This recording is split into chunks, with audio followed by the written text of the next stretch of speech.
Shalom, saudara kasih Tuhan. Selamat pagi. Kembali kita dalam renungan pagi pada pagi hari ini.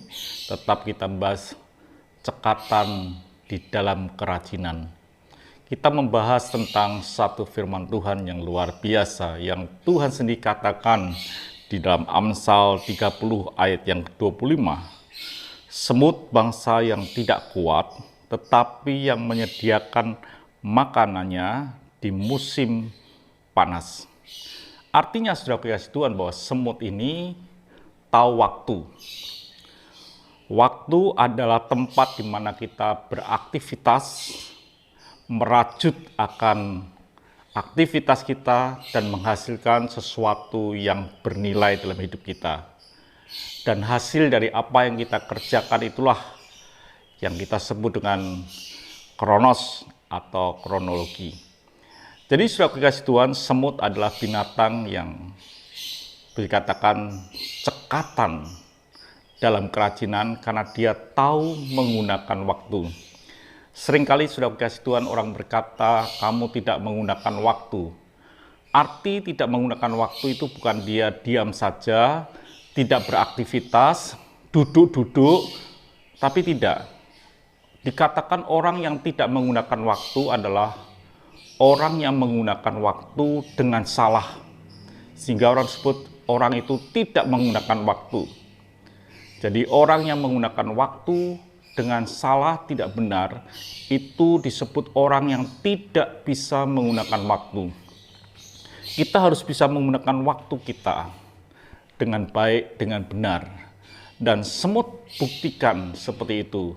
Dia tahu waktu untuk mengumpulkan makanan, dia tahu waktu untuk mengerjakan sesuatu, untuk menghasilkan sesuatu yang bernilai.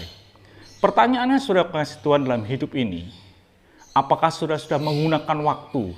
Yang artinya bahwa saudara sudah menggunakan waktu yang bisa menghasilkan nilai kehidupan di dalam hidup ini.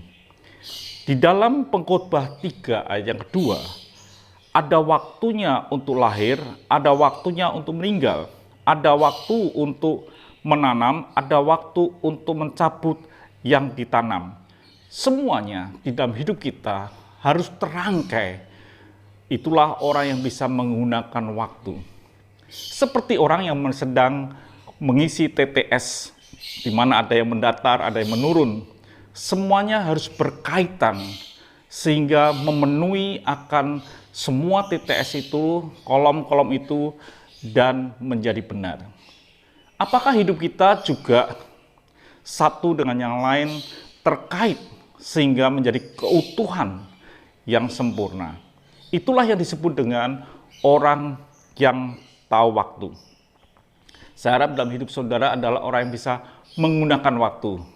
Artinya sekali lagi bahwa tidak menyia-nyiakan kesempatan yang Tuhan berikan dalam hidup kita. Pada waktu menabur, biarlah kita menabur.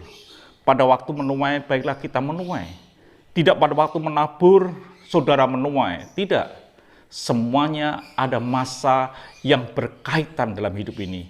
Biarlah setiap menit dalam hidup kita adalah saling berhubungan dan menghasilkan sesuatu yang luar biasa di dalam perjalanan hidup kita. Itulah yang disebut dengan cerdik, itu yang disebut dengan kecakatan dalam kerajinan. Biarlah kita cekat dalam kerajinan seperti semut yang bisa menggunakan waktu, kata Tuhan. Tuhan memberkati, sampai jumpa esok pagi. Mari kita berdoa.